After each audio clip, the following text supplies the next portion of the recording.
All right. Hey, everybody. My name is Jennifer. Thank y'all for coming to the very last sales meeting of the year. Y'all excited to end the year? Yes. Start a new one? Yes. I know 2021 cannot get here fast enough.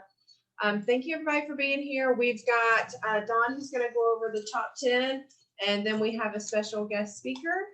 And then Dana's got a couple of things to say, and then we've got some really good treats. We'll tell you some more about the treats in just a second. So, Dawn, take it away. Yes. Good morning. From the Douglasville Division, we have the Carlock Homes team, Linda Howard, Shadaward Daniels, Michelle Moody, Reese Kirby, Kevin Walker, Jaheward Daniels, Jacqueline Smith, Sandra Posada, Andrea Alexander.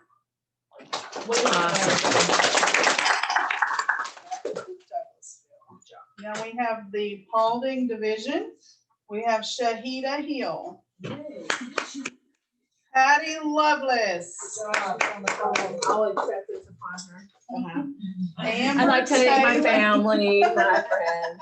Amber Taylor, Fox, Sandy Cole, Hope Bettis, Trisha Ditlow, Scarlett Coughlin, Jennifer Graven, Stephanie Shelton. Now for the West Cobb Division, we have Rhonda Fudron, Linda Pietrowski, Anna Maria Stalker, Mr. Sean Delaney. I'd like to thank my broker. Bill Brannon, the Hague team. I got the Hague team twice. Tamika Pratt, Cynthia Davis, and the Hammock Realty Group. Awesome. I also forgot to say what our community outreach is going to be for January and what our sales meeting is going to revolve around. It's going to be Vendor Appreciation Month next month. So our sales meeting for January is going to be inviting in our vendors and showing them some appreciation. We're going to have some food. We were tossing around some ideas yesterday, and we think we landed on doing a taco bar. So while we always like to have food for us, this is really an event for the vendors. So if we could maybe take it to the next level and do like an extra special taco bar. So if anybody wants to donate any money to go towards paying for any of those extra special taco items. Like a margarita machine? Is that a special taco I don't make any promises, but the more money we make, the more alcohol we possibly can have. No, but if you really think about it, we're inviting all the vendors, we're bringing them here to tell them thank you and showing appreciation for them. So we're all going to want to eat and to have enough food to feed us all and all of our vendors, and to make it really worth their while to come out and show them appreciation. We want to have it as nice as we can. So if you can donate any money, just get with us and let us know. We'd really appreciate it. So our special guest speaker is Kerri Smith. She is from Choice Home Warranty. Okay, You got to come up here because we're zooming. That's fine. We'll just come up here and let everybody see. It's okay. Just let everybody see your face. That's fine. Come up here, Kerri, because I'm zooming it. Yeah, it's okay. If you didn't have, you don't have to accept it. Speak together. On behalf of happy holidays, you guys. Merry Christmas to you all. Just really blessed to be a part of Maximum One. Truly appreciate you guys. I know this is like but nothing to do with salesy right now. It is all about you guys. It has been a fantastic year throughout this crazy, weird pandemic year, but we so much appreciate you guys and being partnered with you all. If I haven't met you yet, I will be around here, lingering around. I'm going to change here in a little bit. I have something fun. For those who don't know me, I'm all about fun. I think you guys can attest to that. So, but I'd love to chat with you and, get to know you guys better personally. But I appreciate you guys. I will also just say, while Kerri is up here, please find her on Facebook and friend her. Kerri's with Choice Home Warranty. And just a newer brand to us in our marketplace, but they've been around for a while. And Kerri has been in the warranty business in our marketplace for years and years and years. So But please follow her on Facebook. She always does a fun Where's Your Warranty Gal contest. And it's just fun, and it connects us not only with Kerri, but with our other colleagues and co-op agents throughout our community. And it's just another fun way to connect, because you never know when you're going to do a deal with somebody or have a referral with somebody. And it's like, oh yeah, I saw you, guess where Kerri was. So it's just another, you know, you guys, you're, I'll stand up. I made you come up with something. So I like that gargantuan on the camera here. well, you're like 20 feet tall. I'm about You twice are the size too. of you too. No, you're. This is I like how you had the sound effects. So just so you guys know, my philosophy as a broker, when I teach you guys and interact, and Dawn is helping you guys with your business, so forth and so on. Who are your clients? That's my phone ring. That's my new ringtone. Dance to it, girl. It's a dance off. My car warranty is expired. Who are your clients in any one transaction? Public. Who else? The co-op agents, everyone involved. So let me ask you that. So when you are trying to lead generate, where are your lead generation efforts focused? On what group? Generally speaking, your public. How many deals do you do with your public in, let's say, a 5-year period? General public, not your investors. So No, one person. They're moving. How many times are they moving within 5 years? usually once or twice. Once or twice, and then they might have how many referrals? Couple. Maybe right. If you're lucky. What? Yeah, usually once or twice in 5 years. That's family on the move. What is the likelihood of you to do a deal with another agent, especially from another company, within that same 5-year period? Would you say it's greater or lesser than dealing with your public? Greater. Therefore, I want you guys to have the mindset that your colleagues, your co-op agents, are also your clients. You guys, think of that in every transaction. Are there some testy transactions? Yes. Do you send your public people thank you notes? Do you send your co-op agents thank you notes? Might want to think about it. Do you send your public people that GAR form of the schedule to close? You know, these are all the time frames in the transaction. Why don't you send that to your co-op agent too? Could you imagine if you received that? What a nice, how that sets the standard for the transaction moving forward. You all of a sudden get that feeling, this is going to be a transaction. Any bumps we come along, we're going to be able to work through together. Do you touch your co-op agents? I don't think so. I mean, that was a little bit loaded question. We've had to talk to Sean about that. It depends on the co-op agent, I guess. Depends on your relationship status too, I guess.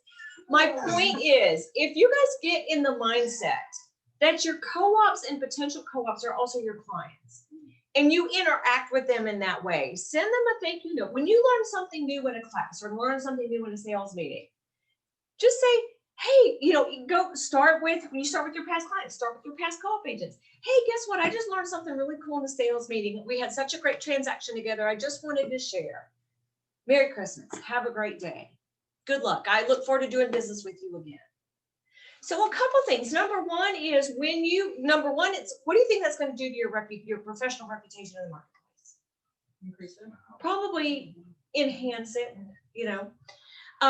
Number two, if you do have the opportunity to do a co-op deal with them, how do you think that transaction is going to go? You can be excited about it. Yeah, you're going to work together through the hurdles that the lenders put on us and the closing attorneys and the title and the appraiser, blah, blah, blah.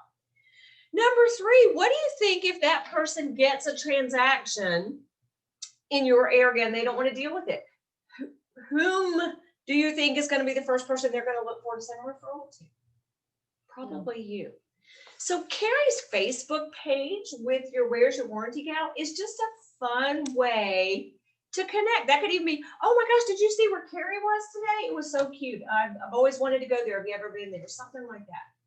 So that was Thank just you. my little, Thank it's you. cool what you do. I will say, like, my business is very similar to yours. You know, I have a clientele, which is real estate agents. You know, I kind of know where to find you guys, where you kind of have to kind of go looking for them, right?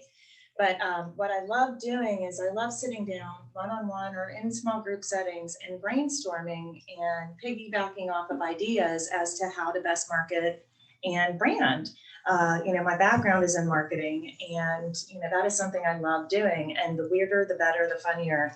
Because as you guys are trying to set your guys, you know, yourself apart from all the other flock around Metro Atlanta as to, you know, real estate agent, I myself have different competitors, and, you know, it's just making yourself stand out. And, you know, that is something, thank you, Dana, for bringing up. And, you know, just something to be different. But yes, I'll welcome you to be my friends. I love being part of the cool kid club here. So, you know, please add me.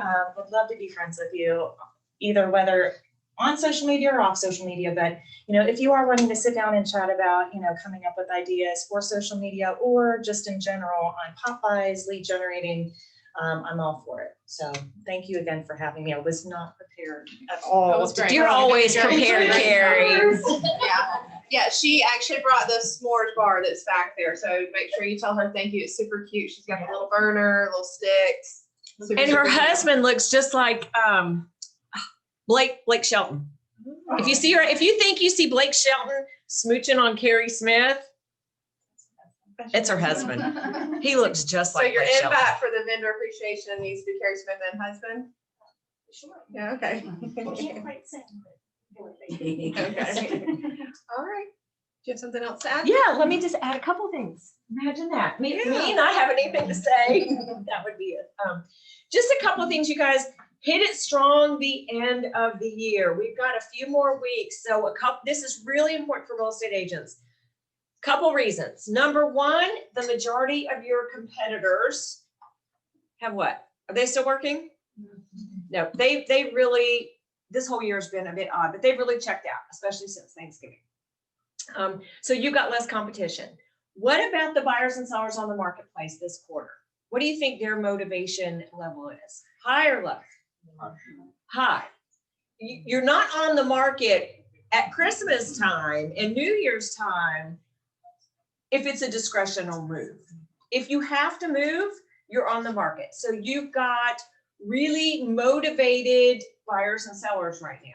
There's less out there. There's been lower inventory all year, but right now there's less, but the ones that are on there are on there. Number two, new construction. Are you guys beginning to see a lot of bonuses and deals on new construction? Yeah. Guess what happens at the end of the year? Taxes. There are a lot of builders that have to move their inventory or else they're going to have to pay taxes on that. There's a lot of deals for you guys as agents as well as for your buyers on new construction. That's why all the car lots have all these amazing deals. They've got to move standing inventory. Number whatever. Do not be scared of taking a listing from a seller where you can't get their price, where they're going to show a loss. Why would that be so? Why do I say that? Say what you said again, Patty. Taxes. There are a lot of people that have made a lot of money this year. They need to offset their tax status by showing a loss in something else. There are a lot of people that want to take a loss on a real estate asset that they have to offset the money they made somewhere else. So don't be scared. I know your general instinct is, gosh, how do I tell this seller that they're going to lose money on their house? There's a lot of sellers like, yes, help me lose more. They've got to offset their taxes. So that's another reason, and they have to do it by the end of the calendar year in most cases. So you guys, this is the time. And the other thing is, now is the time to prospect, to set yourself up for an amazing first quarter. Don't start in January for a business that's not going to hit till March. Start now so your business starts rolling in January, February. So that's just a couple of pointers to the end of the year. Then just a couple more specific things. I have found that whenever I do a video tip on something, number one, it's in response to something that has happened. And number two, once it happens once, it happens more than once. We're having a couple of issues right now when negotiating contracts for a smart home. When you guys are showing property or listing property and it's a smart home with all the fancy gadgets and stuff, those contain things that specifically need to be negotiated, whether or not those features and equipment and services are staying with the property, the seller is removing them from the property. And then some of these, you might have a situation where the equipment stays with the property, but the service doesn't, or service transfers.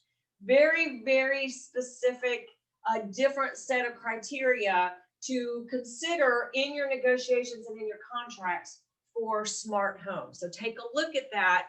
I've done a video tip on it, and we've had 2 issues on that. And the other thing, what was the other thing? Something else recently. Oh, how could I forget? 2021 GAR contracts. Who took my class last week? Great. What'd you think? A lot of changes, pretty interesting. Really interesting changes. The good news is not a lot to purchase and sale, like just a couple. A lot of changes to the brokerage agreements. A lot of changes to the brokerage agreements.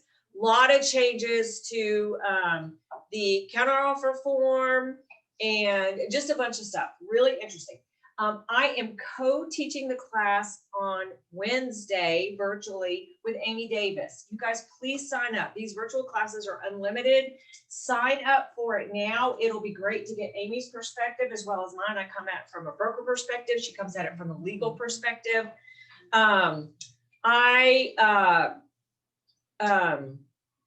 am also in my YouTube channel, Real Estate Made Crystal Clear. I'm doing little video tips. I've done one, the third one got released this morning. I've got another one already recorded that getting released on Thursday. I know I believe last week, we were the very first to teach a CE class on it. I know there were some other companies teaching them this week. But be among the first to know the changes. Like I said, everything in real estate starts with the listing agreement, and that's where all the changes were this year. You guys absolutely need to take a look at that and make sure you understand the changes in the listing agreement, buyer brokerage agreement. Those were the main changes, and then nothing changed in the finance contingencies. Just some two new forms added. One with new construction, but that really doesn't. It was so one. Which one are you talking about? Brand new form. If your parties terminate a contract and decide they want to do a deal again, well, they need a new contract. Really, they do. The problem is the lenders can't finance. The lenders tell you guys to just amend the contract. You can't amend a dead contract. Sorry, can't do it. There's only one person I know of that was resurrected after death. So you can't do that. We always correctly require that you do a new contract, but the lenders could do it. And in some cases, the lenders couldn't lend on it for 30 days. So there were some attorneys that would write a lot of legalese. But technically you need a new contract. Now, an expired contract is a different thing. An expired contract, nobody terminated their rights with respect to the contract.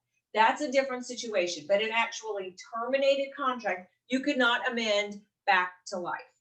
So GAR now, apparently this was an issue. GAR created a form. I'm so shy. GAR created a form this year called reinstatement of contract, and it is a separate agreement in and of itself for a terminated contract that does bring it back to life. It takes your brokers off the hook, so we don't have to write any legalese because we're not put in the position of engaging in the unauthorized practice of law because we don't know. We can copy and paste from some other attorneys, and it resolves just a lot of issues. So that's one new form. There are some caveats to that, so you guys take the class to learn about that. There is another new form, also meeting with some controversy, called Request of Confirmation for Proof of Presentation of Offer, or Request of Confirmation of Presentation of Offer account.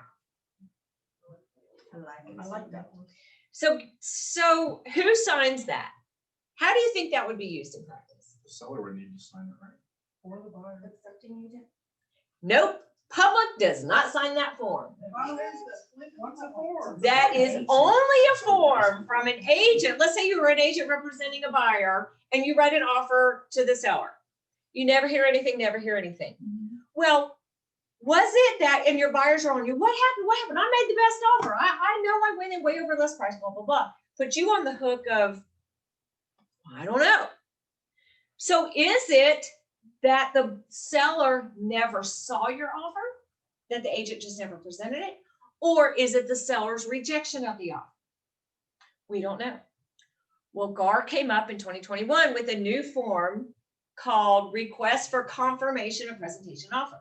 You as the buyer's agent, you sign it, you send it to the listing agent. The listing agent signs it, says, yep, I presented the offer on December 14th at 9 a.m. Here you go. Have a nice day. Now, do you have to present offers?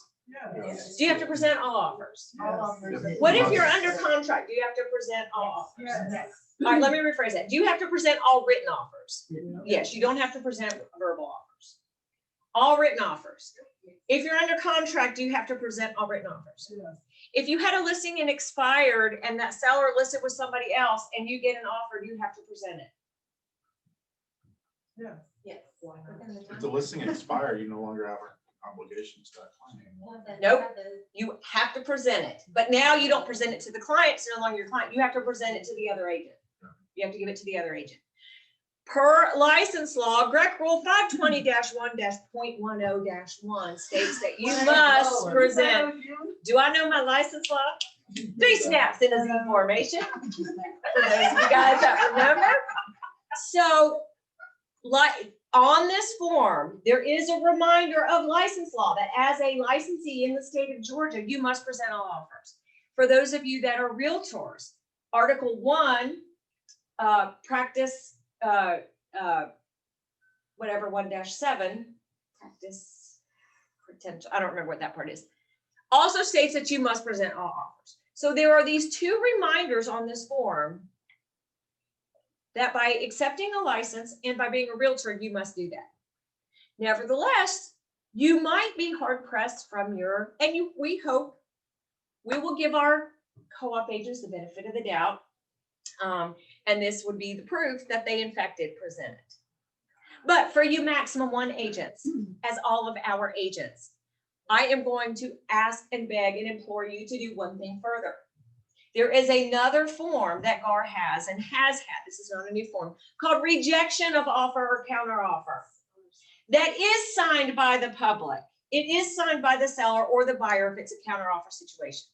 Not only that, there is a sentence in there that once your party signs that and sends it off, that means all other offers and counter offers are no longer open for acceptance, which means if the time limit had not expired, they can't go back and sign it and slip it in, which is a good thing, especially for sellers making counter offers.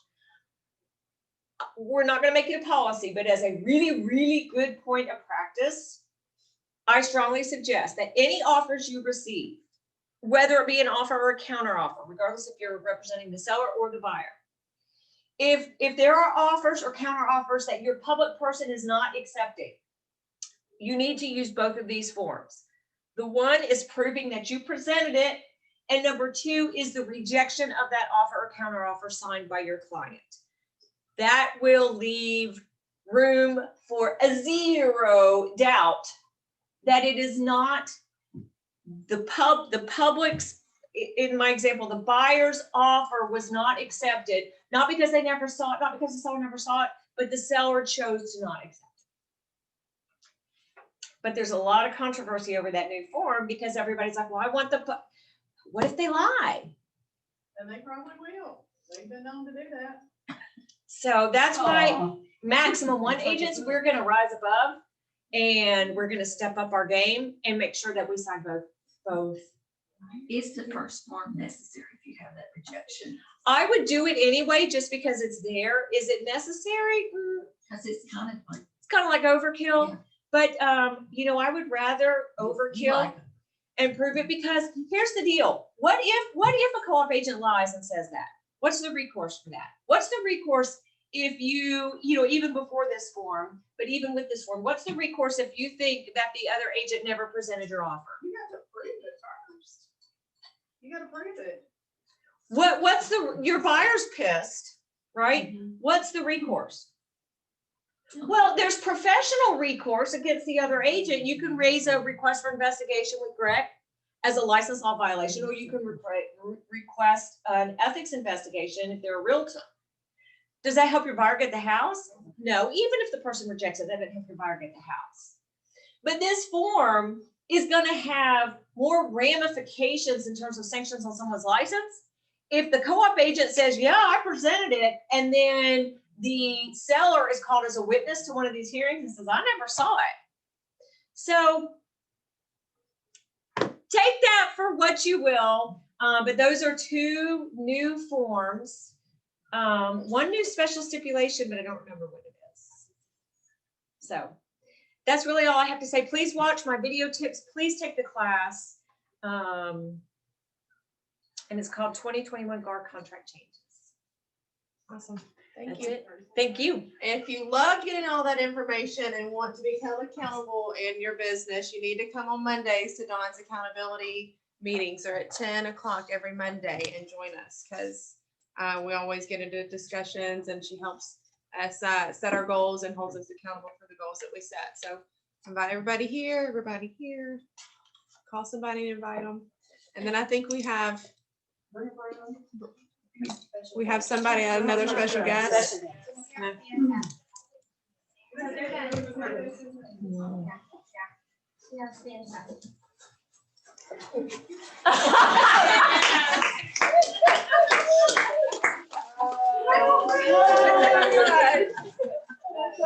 around, let's see you again. Oh my gosh. Kerri, always sitting on Santa's knee asking, were you a good girl this year, Kerri? Oh my gosh, that is Yeah. too funny. You have to wear that. All right, well, thank you, everybody. That's all that we've got. Make sure you head up front because we've got the s'mores bar, we've got cookies, we've got some other snacks and hot chocolate. I also just want to say a couple more things. One is you guys also, we still have all the remote ways to deposit your earnest money checks, your commission checks. And if you need to pick up an earnest money check for closing, we've got remote ways of handling that. And I just want to thank Jennifer and Patty and Sandy for being such amazing